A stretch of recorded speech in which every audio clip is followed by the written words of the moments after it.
इस खरीद को लेकर के आज लुहारू में जो किसान पंचायत हुई है, इसमें ये मांग करी गई कि 23 में जो सावनी में बीमा क्लेम बन रहा था, किसानों की फसल नुकसान हुई, चाहे दादरी का हुआ चाहे लुहारू का हुआ, इसमें बीमा कंपनी बिना काम के ऐतराज बना करके और सरकार की लापरवाही की वजह से डीजीआरसी में और एसजीआरसी में, डिस्ट्रिक्ट की मीटिंग में और स्टेट की मीटिंग में उन्होंने किसान के खिलाफ जो बीमा कंपनी ने ऑब्जेक्शन लगाए वो स्वीकार करे और उससे किसान का 350 करोड़ रुपए बीमा क्लेम वो बर्बाद हो।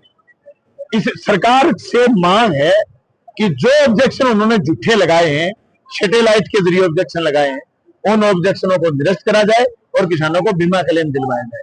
क्योंकि बीमा कंपनी ने जो भाई ऑब्जेक्शन लगाए वो सिर्फ हरियाणा में नहीं लगाए हैं, वो पूरे देश में इस तरीके की घटनाएं कर रहे हैं। जैसे आपके पड़ोसी, जैसे चूरू शुरू होता है लुहारू से निकलते ही, उस चूरू में भी इस तरीके के ऑब्जेक्शन उन्होंने लगाए हैं।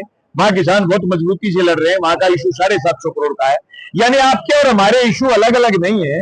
जो बीमा कंपनी के स्वभाव हैं, चरित्र हैं, वो अलग अलग नहीं है। जो सरकारों के स्वभाव है, भारतीय जनता पार्टी की सरकार है, उसका स्वभाव और चरित्र अलग अलग नहीं है। इसलिए किसान की लड़ाई ये मजबूत हो रही है। और आज की जो लुहारू की सभा है और सभा के जो किसानों की उपस्थिति है, मैं समझता हूं ये एक आहट है, किसानों ने एक आहट दी है कि हमें बीमा क्लेम चाहिए, तो चाहिए, बीमा क्लेम सरकार को देना पड़ेगा।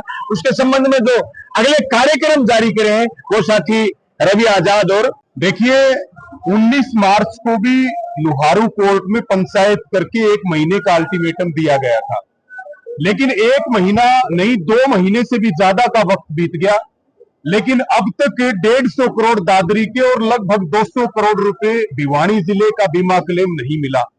आज ये एसकेएम के नेतृत्व में पंचायत हुई है और इस पंचायत में फैसला लिया गया है कि आगामी 1 जुलाई को भिवानी और चरखी दादरी में जितने भी विधायक और मंत्री हैं उनको प्रदर्शन करके ज्ञापन दिया जाएगा और फिर 15 जुलाई को लुहारू में एसडीएम कार्यालय का घेराव किया जाएगा।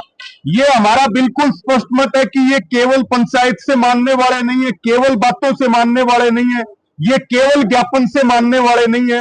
अब आंदोलन का रास्ता पकड़ना पड़ेगा और जब तक किसानों को जम करके बैठना पड़ेगा, जब तक क्लेम उनके खातों में नहीं आ जाता है। ये बात आपकी बिल्कुल सही है कि उनको मान्यता ही नहीं थी बीमा करने की, लेकिन ये पूरा भिवानी जिला इस बात को जानता है कि उस सेमा कंपनी में जो पूर्व कृषि मंत्री जेपी दलाल है उनका लड़का पार्टनर है। और ये 350 करोड़ रुपए जो ड्रोन का नाम लेकर के 150 करोड़ दादरी के तो जीरो कर दिए और भिवानी जिले के लगभग 300 करोड़ की बजाय 100 करोड़ रुपए कर दिए। तो ये सारी एक मिली भगत कृषि विभाग की और पूर्व कृषि मंत्री जेपी दलाल की, क्योंकि उस समय वो वित्त मंत्री थे, इनकी सबकी ये मिली भगत करके इन्होंने ये 350 करोड़ रुपए खाने का काम किया। ये पैसा किसान का है और हम ये बात कह रहे हैं कि भाई जो चुनाव में पैसा खर्च किया जेपी दलाल ने वो बीमा क्लेम का पैसा था। और 19 मार्च को ये हमारी बहन बैठी, सारे लोग यहाँ हैं, हम कृषि विभाग के डायरेक्टर और संयुक्त जो निदेशक हैं उनके खिलाफ एफआईआर दर्ज करने के लिए लुहारू हम थाने में दरखास्त देकर के आए थे। आज तक कोई मुकदमा दर्ज नहीं हुआ।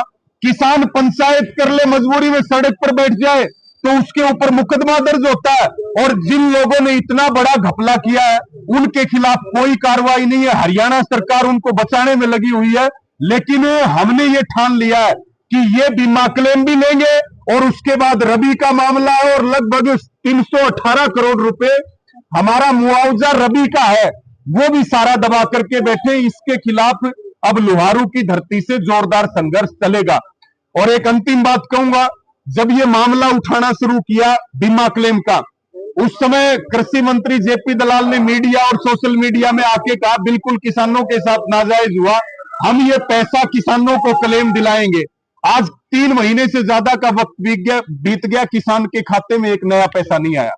आज हमने जो किसान महापंचायत की है वो बहुत ही सफल रही है और यहाँ से हमने आगे की जो रणनीति बनाई है, वहाँ 2 आह्वान किए हैं हमने।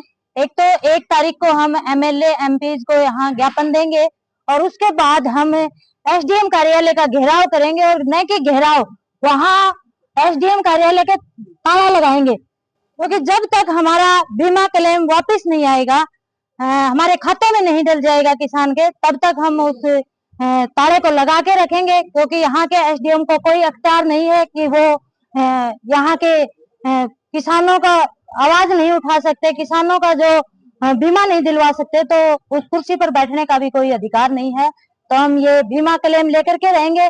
और इसके साथ साथ हमारी और भी काफी मुद्दे हैं। जो डीएपी की किल्लत है, उसको डीएपी का प्रबंध करे सरकार, नहीं तो हम सड़कों पे और बड़ा आंदोलन करने के लिए मजबूर होंगे। जो हमारे किसान का जो ट्रैक्टर एनसीआर में 10 साल की शर्त से बाहर किया जाए। और स्मार्ट मीटर का बहुत बड़ा मुद्दा है। इस स्मार्ट मीटर हमारे ऊर्जा मंत्री का 10 दिन पहले बयान आया हुआ था कि हम गांव-गांव में हरियाणा में स्मार्ट मीटर लगाएंगे और सबसे पहले कर्मचारियों के घरों में लगाएंगे, ताकि वो सबसे ज्यादा मजबूर होते हैं। तो हम ना कर्मचारी के घर में लगने देंगे और ना किसी आम जनता के घर में लगने देंगे, क्योंकि कानून हमारे पक्ष में है। उसमें जो स्मार्ट मीटर का जो कानून है, उसमें ये स्पष्ट लिखा हुआ है कि कोई उपभोक्ता चाहेगा तो हम स्मार्ट मीटर लगाएंगे। तो ऐसा हम कोई भी उपभोक्ता नहीं चाहता कि स्मार्ट मीटर लगे, तो उसका हम डट करके विरोध करेंगे। और ट्यूबवेल कनेक्शन का जो मामला है, 2019 से लेकर के आज तक के हमारे ट्यूबवेल कनेक्शन पेंडिंग पड़े हैं, तो उनको लेकर के भी हमारी तमाम मुद्दों पर लड़ाई पूरी मजबूती के साथ लड़ेंगे और इसको पूरे अंजाम तक पहुंचाएंगे। जय जनता, जय संघर्ष।